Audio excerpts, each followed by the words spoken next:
Hi guys, James at Rampant Lion Reviews again for you today with another beer review. For this one we are going to look at yet another collaboration beer. So this one is half Swedish on the home side and half Catalan or half Spanish, whatever you want to say, on the away side. So these two breweries have collaborated before as well, and I've reviewed one of their collaboration beers for you. So I'm quite curious to see what this one has in store for us. For this review then we are going to go up to Gothenburg, or Göteborg as you would say in Swedish, the Swedish craft beer capital, and we're looking at yet another beer from Stigbergets Bryggeri, and this one is a collaboration with Garage Beer Company from Barcelona in Catalunya in the northeast of Spain. So this one is called The Oceans Apart. It's a West Coast IPA coming in at 7% ABV, and hopefully it is a nice beer. This one was released on the 14th of February 2020 through the Tillfälligt Sortiment, or Små Partiers through Systembolaget, whatever you want to call it these days. But this is my fourth or fifth review involving Garage Beer Company. I've reviewed a good number of Stigbergets things before, but you know, the Barcelona beer scene is pretty big these days. That's one of the cities that I really need to get down to and visit, because I know there's a hell of a lot of good beer bars and tap rooms and things like that down there. But yeah, we get a good number of Spanish breweries. There's quite a few of the Swedish breweries go down there and collaborate, and a number of them come up here to collaborate as well. And I think the other beers that I've had from Garage Beer Company before have been mainly IPAs. They also, one of the other garage ones I did was a collaboration with Brewski as well, who are very close, and I think the last one that I did before that was one of their own beers, and that was about a year ago that I reviewed that as well. So definitely cool to encounter Garage Beer Company again, and you know, you're always going to get a good quality beer from Stigbergets as well. I've been very curious to see how Stigbergets would do a proper kind of West Coast American IPA, because most of their stuff is the hazy New England kind of thing too. So I think this will be an interesting beer, and I hope that you guys enjoy my take on it as well, and cool to come back to Garage Beer Company after a little while as well. So yeah, let's see how we get on with this one then. So as always with my reviews, I'll tell you a little bit about the breweries involved here before we taste the beer. If you want to get straight to the tasting, just fast forward. All the usual links are in the description below. That's the brewery websites, the link to my other reviews that I've done, both from Stigbergets and from Garage Beer Company. No doubt I'll add more to both of those lists at some point in the near future. There's all the usual social media down there as well. If you want to see more reviews, do please consider subscribing to the channel. The whole channel, of course, has a geography based tagging system, so you can go into the homepage and search for beer based on country, city, state, county, prefecture, whatever it is you're interested in. Do check out the playlists of beers from different countries. There is one there for all the Swedish beers that I've reviewed for you, and another one for all of the Spanish beers. This one will appear in both of those lists because it is half and half. And as always, please do get in touch and let me know some of the other beers and breweries that you guys would like to see me review. It's always great to hear from you guys that are watching the videos, and the support that you show the channel is hugely appreciated. So anyway, on to my brewery notes then, to tell you a little bit about Stigbergets Bryggeri first off, since they are the home brewery. So as I've told you before, Stigbergets Bryggeri are based in Gothenburg, and they were founded by Nils Hultkrantz and Richard Simonsson, and the pair own two bars that share the one kitchen. This is the Bar Chino and the Hagabion's Cafe, which are located on Linnegatan in Gothenburg, and both of these opened back in 2007, and this building is an independent cinema. So Bar Kino is kind of in the basement, and the Hagabion's Cafe is just in the lobby of this cinema. Actually, you can check out my sort of bar brewery visit video that I did to Stigbergets as well, because it's kind of, Bar Kino is sort of the unofficial tap room, if you like, of both OO Brewing and Stigbergets, and it's definitely worth a visit if you get the chance. But originally the idea behind this brewery was that they wanted to have a few beers that they could sell in the bars, but this led to them kegging the beers and then selling them on to other pubs, and eventually they began bottling the beers, which began back in November of 2014. The original beers that they were brewing were mainly English and German styles, but more recently, of course, they started to expand into the American hoppy beer styles, and this is where they really made their name. The original head brewer was Ole Anderson, who is the co-owner of OO Brewing, and he was replaced for a period of time by Barnaby Struve, who was once the vice president at Three Floyds over in America. But of course he's moved on as well. But they also recently opened up a new brewery at Partihalarna, where they brew 5,000 litre batches at a time. And they're also doing some sour beers now as well, which I need to try a few more of. But they also started selling their beers in the 440ml cans rather than the bottles, which they say has helped them export a little bit more. But they now have a brew team of Ollie Banks, who used to work for Beavertown in London, and Lucas Munraid, who used to work for All In Brewing, one of the well-known gypsy breweries around Gothenburg. But they open up the brewery every so often and to host a bar, and at the moment they're working to open up a tap room in Stockholm as well, actually. So keep your eye out for that if you find yourself up in Stockholm. Maybe the next time I'm up there I can go and have a little visit to it. But a really well respected brewery in Sweden, this one. You know, the iconic beers that these guys have done, the Amazing Haze, the original GBG Beer Week, which is now known as the New and Improved GBG Beer Week. You know, these guys are the ones who really put the sort of hazy New England type IPAs on the map here in Sweden, and of course you've kind of developed a little bit of a sub-style there with the Swedish West Coast IPAs as they've been known. So yeah, kind of an interesting brewery, this one, and one that I definitely recommend that you check out if you get the chance. And if you're interested as well, I recommend that you have a look at OO Brewing and the Narangi, because that beer was around at the same time that you know, Amazing Haze and GBG Beer Week and things were coming out. So yeah, do make sure you check out Stigbergets Bryggeri if you're interested in IPAs and things like this. So yeah, that's all you really need to know about Stigbergets Bryggeri for the moment. You can check out my sort of brewery bar visit video that I did too. It's quite it was quite nice to go and see the Stigbergets bar and stuff, and maybe the next time I'm up in Gothenburg I can go and actually watch a film or something like that. So yeah, check out the brewery website. You can follow them on Facebook and Instagram to keep up to date with all the latest goings on, and you can check out Rate Beer, Beer Advocate and Untappd for information on all the different beers that they've done.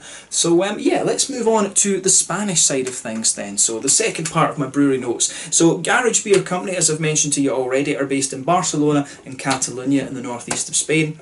And they were founded back in 2015 by Alberto Zambalin and James Welsh, who founded a beer bar together. But the two met during a brewing course that was taught by Steve Huxley. He was a Liverpudlian who'd moved to Barcelona back in the 1970s, and James is English. He comes from a background in IT and tech, while Alberto is Italian, and he worked in advertising and design before they got into the brewery. But the two managed to set up their brewery in only a few months after they completed this course, and it can be found in the Exempla district of the city. But there they have a Bulgarian brew kit which can produce 1200 litres of beer per time, and they're also very interesting in the sense that they have a lot of events to host, you know, art events and creative events, art and music and things like that. So they're often displaying different pictures and stuff from local artists and selling them on for them. So I think that's kind of pretty cool. It reminds me a little bit of Collective Arts over in Canada, come to think of it. But these guys, I think, were on the go before Collective Arts were about.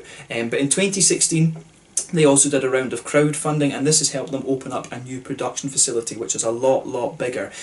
So this brewery opened up the following year in 2017, and this has helped them start exporting their beers more widely across Europe and also across to America. And they've been brewing sour beers mainly in their original brewery now, which is quite cool. So I need to see if I can get a hold of some of the different sour beers that they've done. But when it comes to the garage beers making their way up here, you just have to pretty much take what you can get, actually.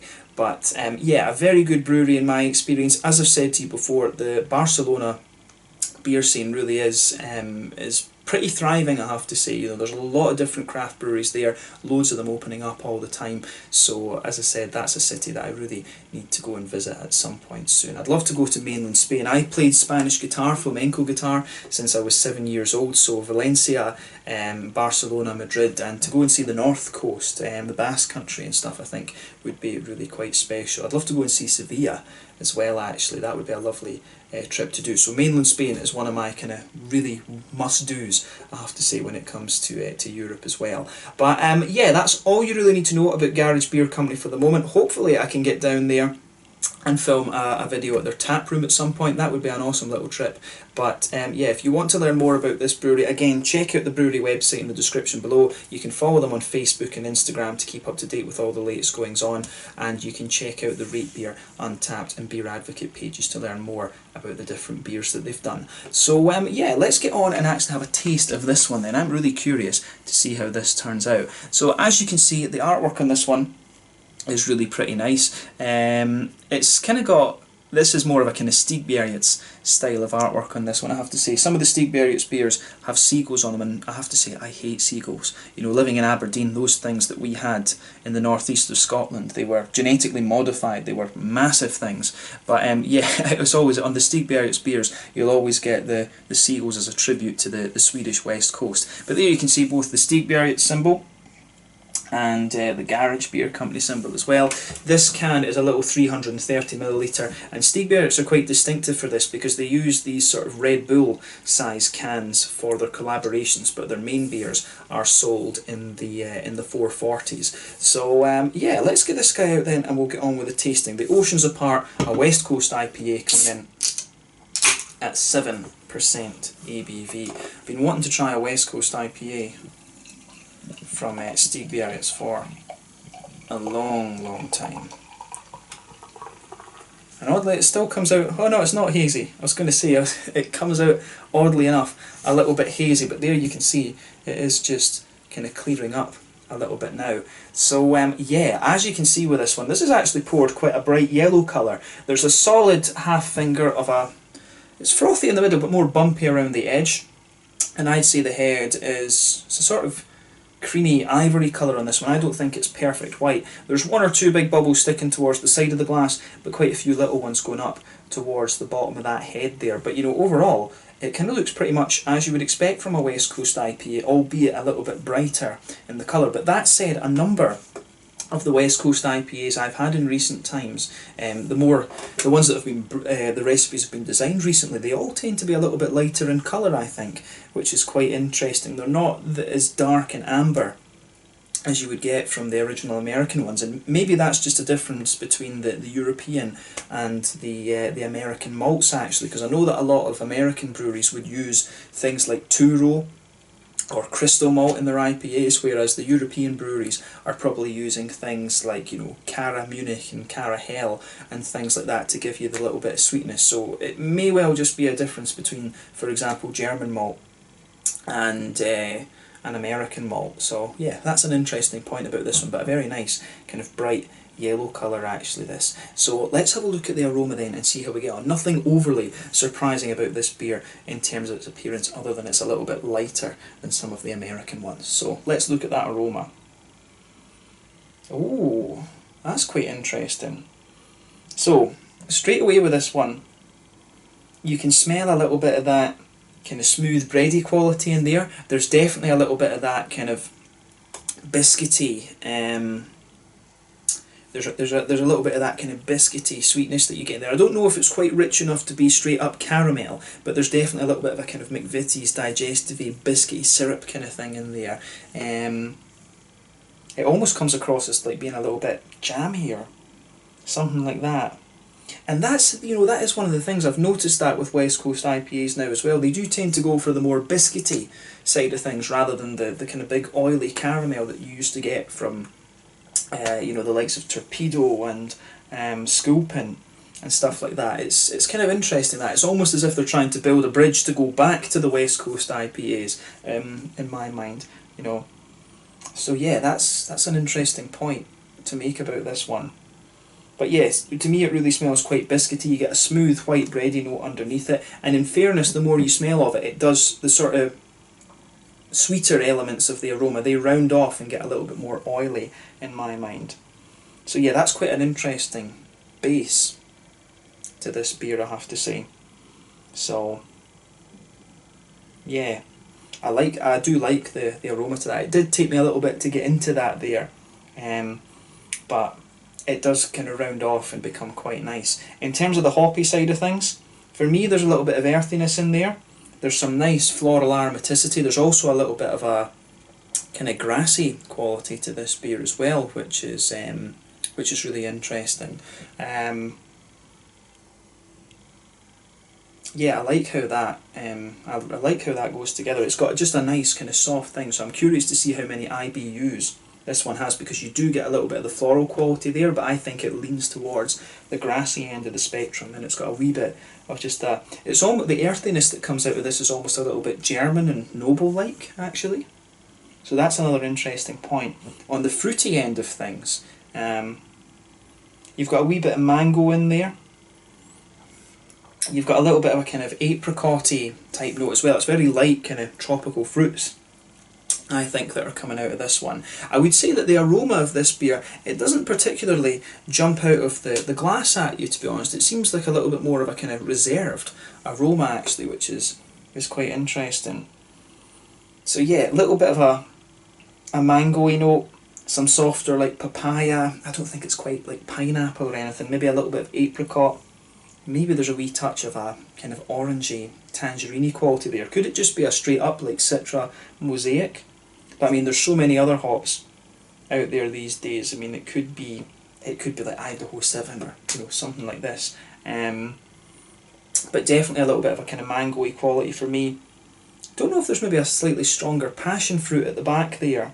But yeah, mangoes, apricots, a little bit papaya, but you've also got a nice tangerine, orangey note out of this one as well. But overall, it works out really, really nicely in terms of its aroma. It's not quite as punchy an aroma as you might get from some examples of this style, but I think it comes across and has everything you'd expect, but a little bit more biscuity, I think, perhaps, although it does round out to be more caramelly later on. So take a bit of time and enjoy the aroma of the beer before you get stuck into it, but we're going to have a taste of this one now and see how we get on. This one is the Oceans Apart, a West Coast IPA at 7% ABV, brewed by Stigbergets Bryggeri in Gothenburg here in Sweden, in collaboration with Garage Beer Company from Barcelona and Catalunya down in Spain. Let's get stuck in. Sláinte, skål.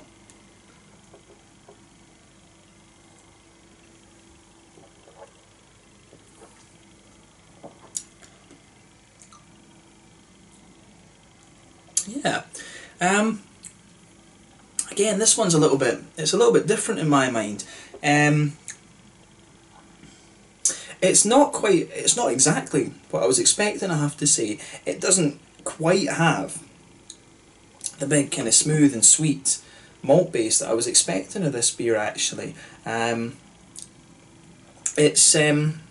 need another taste of this, actually, to get what it's going for, I think.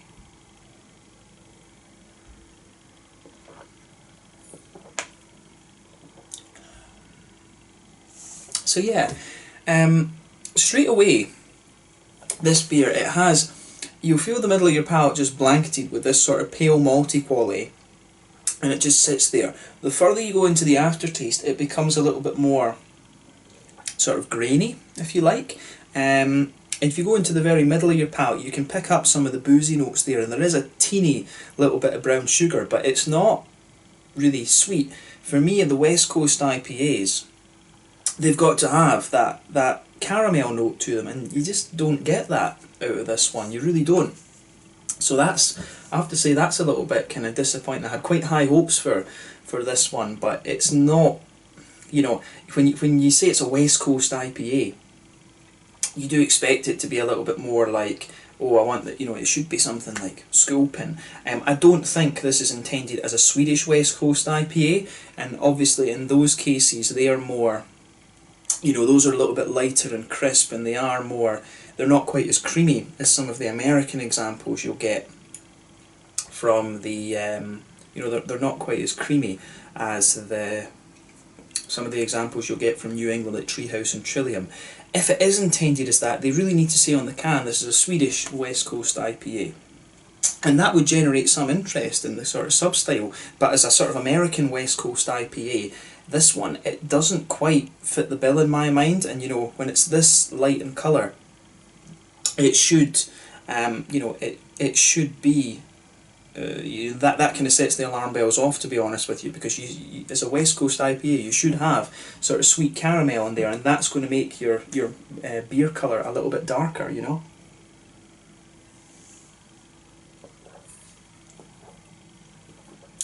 But generally, if you consider it just as a sort of straight up modern IPA, it's okay. Is it the best beer that I've had from Garage or the best beer that I've had from Stigbergets? I wouldn't say so. I think both breweries have other ones that would come above this in the list. But yeah, I'm not sure what to make of this one from a stylistic point of view, because it's not an American West Coast IPA, and I think it's a bit too light in things as well to be a Swedish West Coast IPA. And again, as I said, if it is a Swedish West Coast IPA, you need to be saying that on the can, because you know it causes all of these kind of confusions and things. But yeah, the malt base, as I said, in the middle of your palate, you get this little bit of a kind of pale malty quality there. If you go to the very centre of your tongue, you can get little elements of brown sugary notes there, but as you move out from that centre of your palate, you'll start to get more of the kind of biscuity notes. It is a little bit like McVitie's Digestive, but not quite as sweet, to be honest. The malt base, after a while, it does feel in the middle of your palate like it is kind of straight up and flat, to be honest.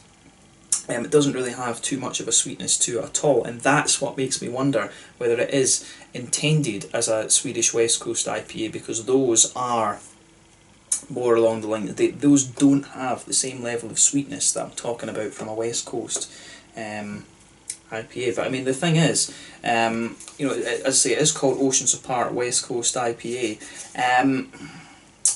You know, they really just need to say, is it a Swedish West Coast? Is it intended as a Swedish West Coast IPA, or is it an American West Coast IPA? But in fairness, you don't see too many breweries in Gothenburg using that Swedish West Coast IPA term, so it's a little bit confusing for me. I don't know. Let me know your comments. Let me know your thoughts on that in the description below. But let's look at the hoppy side of things.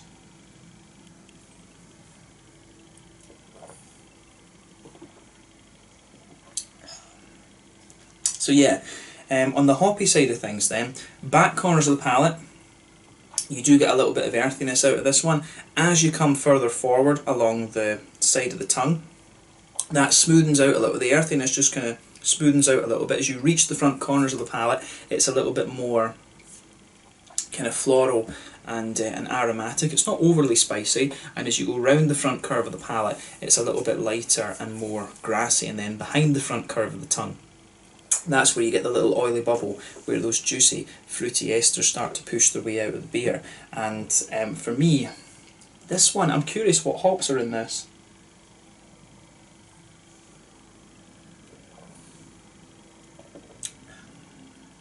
But yeah, I will say the fruity side of this beer, pardon me, took some air in the wrong way there.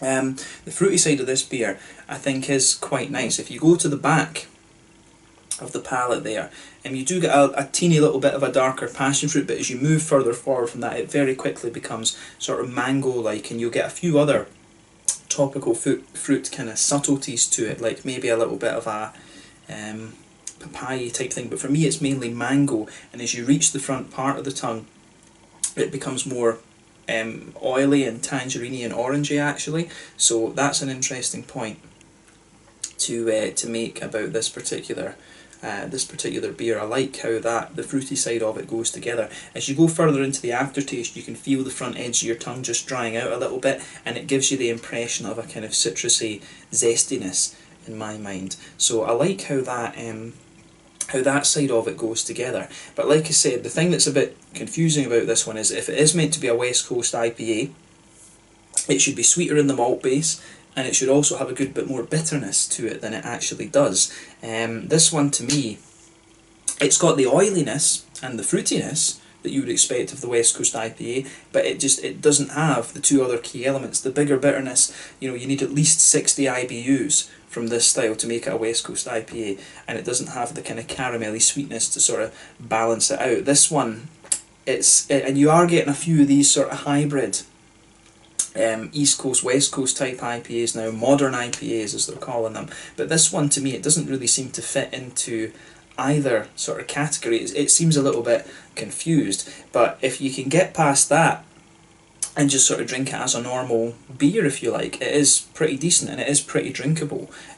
So keep that in mind with it. I mean, I've criticised it from the stylistic sense, but as a beer generally, it's pretty decent. If you consider it just as straight up IPA, then it is actually pretty decent. Not the most exciting beer that you're going to find either from Stigbergets or from Garage, but still, you know, pretty solid. So yeah, take that statement as you like. But for me, there are better beers both from Stigbergets and from Garage there, and it's just a little bit confused stylistically for me.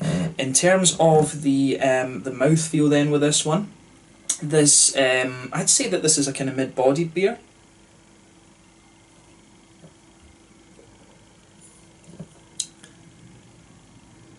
Yeah, mid-bodied. Carbonation is